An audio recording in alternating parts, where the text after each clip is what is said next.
How many times have you blamed your willpower? You started strong, faded, maybe by week 3, and quietly decided that the fault was in your character. There was something wrong with you. I want to take that weight off your shoulders, that guilt that you may have been feeling, because the science is clear. It's kinder than you actually think. Willpower was never the problem. You were never the problem regarding your willpower. It was the plan. And that's what we're going to be talking about today. We retire the willpower myth and replace it with something that actually holds true.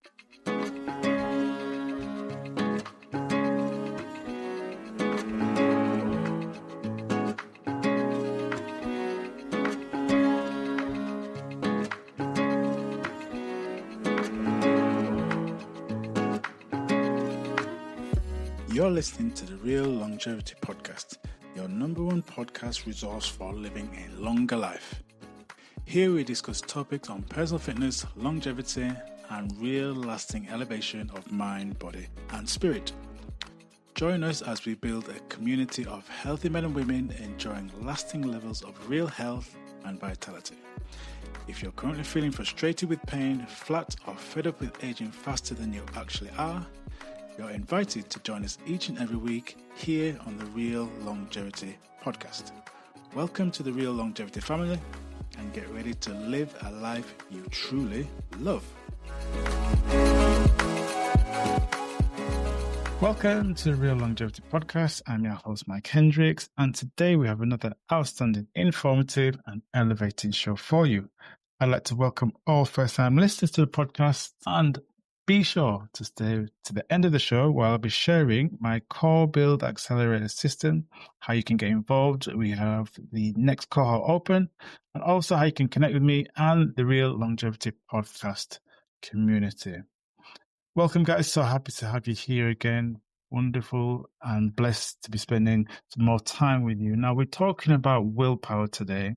And I mentioned before that often people look to stack and build their willpower and their desire to improve their fitness and well-being around this willpower issue. But today, I'm putting that willpower myth to bed. We're talking about why your willpower is weak, your weak willpower, the real reason you fall off, and how to build back better. Now, I want you to picture willpower as a finite resource. It's not infinite resource, it's a finite resource. I want you to almost view it like if you can picture a series type of battery, if you like. You wake up with a certain amount every day. Those decisions that you're making, each and every day, they chip away at that battery, lowering it. The stress and demand of the day, it draws down that battery. By the evening time, you've been working hard all day, you've been running a business, you've been tending to family, maybe looking after grandchildren, whatever it may be, those hundreds of decisions, they're just eating away the battery. So by the time you get in on the evening time, the battery tank is low. And that's exactly the time when that desire to eat the wrong kind of food or to do something that's not in alignment with your fitness and well-being goals, or you want to skip the workout, that's when that happens, when that willpower battery is at its weakest, it's depleted. So expecting your willpower to carry your health through to the next level or to improve your fitness and well-being is like expecting the phone on 2 or 1% to last through the night. It's just not going to happen. You need to place it back on charge. And that's what we're talking about today. Why just focusing on your willpower alone is kind of flawed and foolish. And you've heard me speak about being flawed and foolish before. Your fitness without the right consistency and frequency is flawed and foolish. And relying solely on your willpower could be seen as being foolish. Now, I'll be honest with you, be 100% transparent, as you know I like to do here on the Real Longevity Podcast.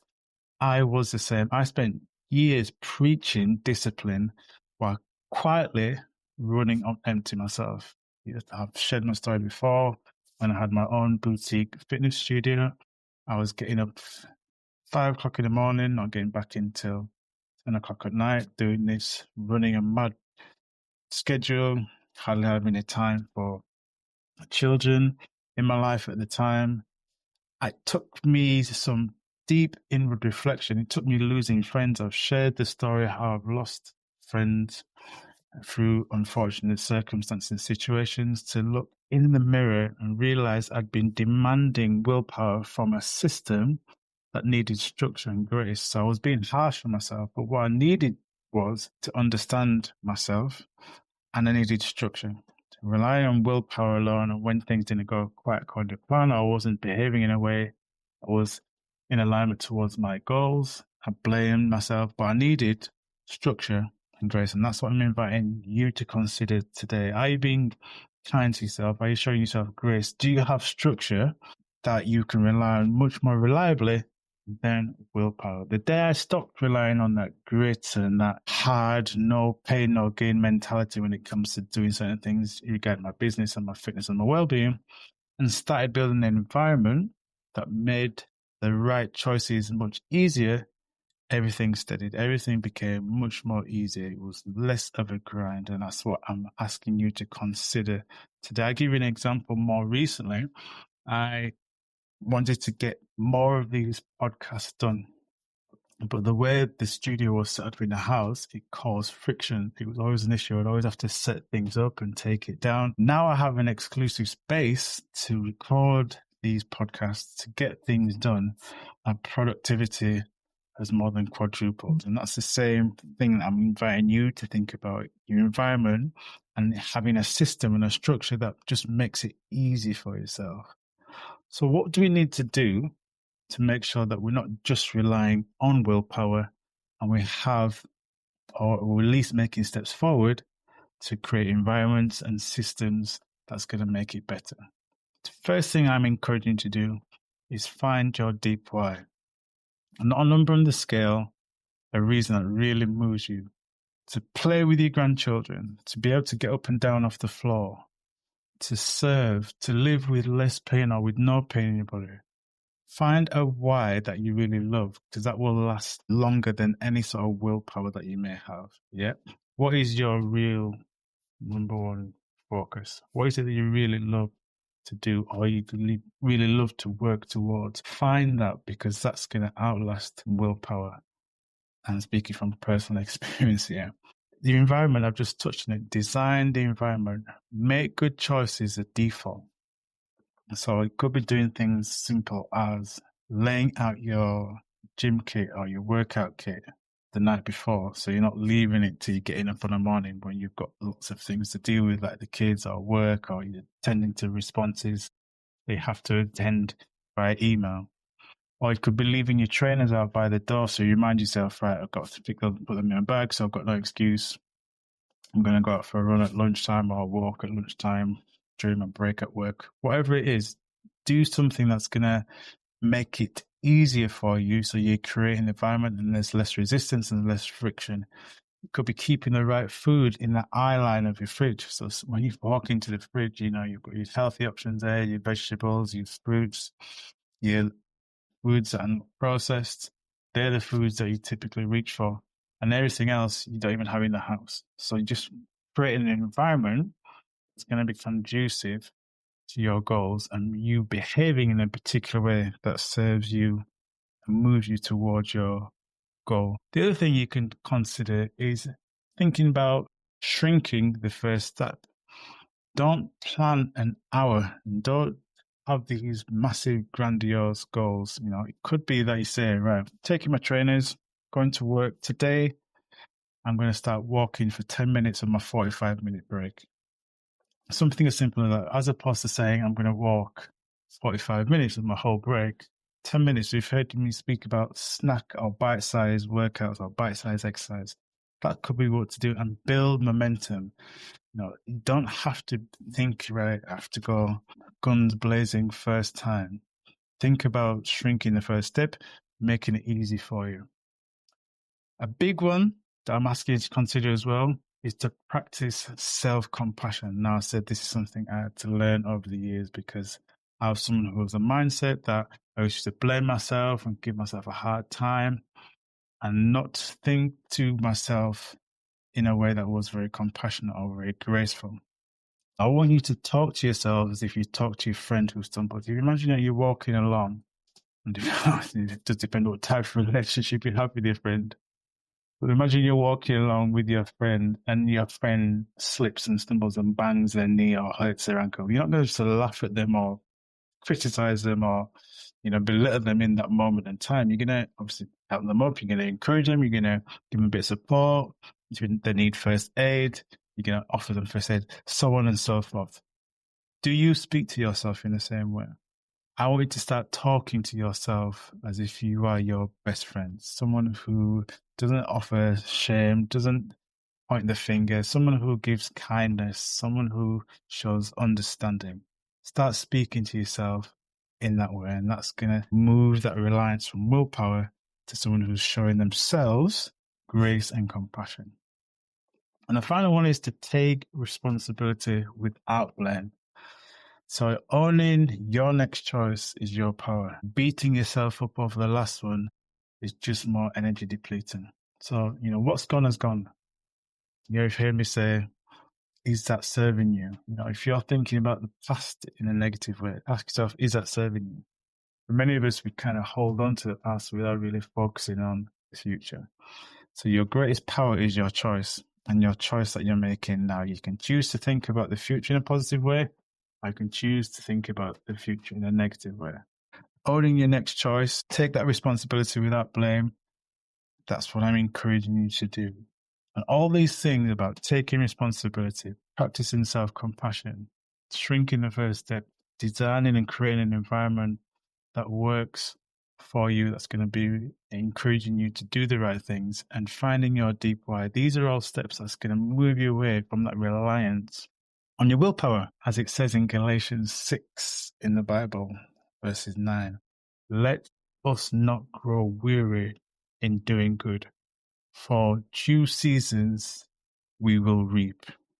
If we do not give up, take responsibility and be gentle with yourselves in the doing. So it's all about doing these things and creating habits and environments that's going to support us, so we become less reliant on that finite source of willpower. Willpower, just like motivation, can carry us so far. But if we create structures, systems, and practice those structures and systems and fall into habits that we continue to put into place, following the systems, these goals, these desires, these things that we want to achieve, improve our fitness, become pain-free, eat healthier, have more all-day energy, have more purpose in life. All these things that we want to achieve, they become easier because we've followed the system and we've built up habits following those systems. So I want you to stop auditioning for sainthood. A lot of us think when it comes to our fitness and well-being and our health, it has to be perfect. I'm here to, let's say, move away from that myth. When we rely on willpower, we think that we have to be perfect all the time. So you can stop that today. Stop auditioning for that perfection, that sainthood. Build a plan that doesn't depend on a perfect day or an iron will. I'll say that again. Build a plan that doesn't depend on a perfect day or iron will. Find your real intrinsic why. What is it that you love? And create around that. If you can think about, right, I do these podcasts because my goal is to serve more people, is to help more people find freedom through fitness. A lot of people are in this bondage of not being able to do and live the life they want to do because they're not fit, healthy, and well. So this is my goal, and I love to do this. That's why I show up each week and share these insights with you. So what is it for you? Anchor your why in your love. Surround it with a support and structure and systems that's going to help you encourage it. And you will see that all these goals that you want to achieve, or whether it's one goal you have to achieve, you find it much easier. I want to connect with me. I want to connect with my community. So this is an invitation to connect with me on all the different social media platforms: LinkedIn, Facebook, Instagram, and you could also subscribe to our YouTube channel where we have additional bonus content. I will leave all the links in the show notes where you can connect with me. Okay, my real longevity family, I trust you found today's episode insightful, inspiring, and uplifting. Remember, until next time, be well, be wise, be cool, be calm, and keep it real. Blessings and chi. Peace. Losing strength, energy, and vitality after 45 can cost you years, not just months. You'll face slower recovery, stubborn belly fat, crashing energy, and mornings that start with pain and stiffness instead of strength. And fixing it the old way means expensive personal trainers who don't understand older bodies like yours, or generic programs done by ChatGPT, leading to endless trial and error with no real guidance or support. That stops today. Introducing the Core Build Accelerator System, the holistic, science-based coaching program designed to help men and women like you over 45 rebuild strength, energy, longevity, and confidence using the proven, real framework. Here's how simple it is. Step 1. Clarity. A full assessment helps you to understand where your body and habits stand right now. Step 2. Optimize. Your personalized plan aligns nutrition, movement, and mindset around what actually works after 45.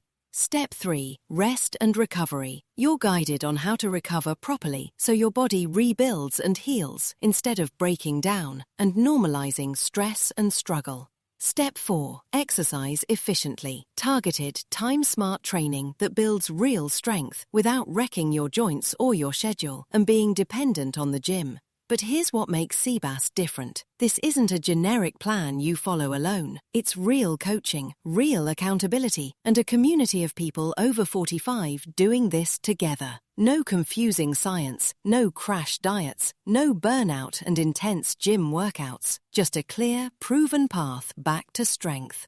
Start your transformation today for less than the cost of a single personal training session a week. No long contracts, no pressure. Visit thriveafter40withmike.com or visit the link in the show notes to claim your spot today and take advantage of the early bird discount until the 31st of July. The only thing you have to lose is unwanted aches and pains, and another year of feeling like this is just what getting older means.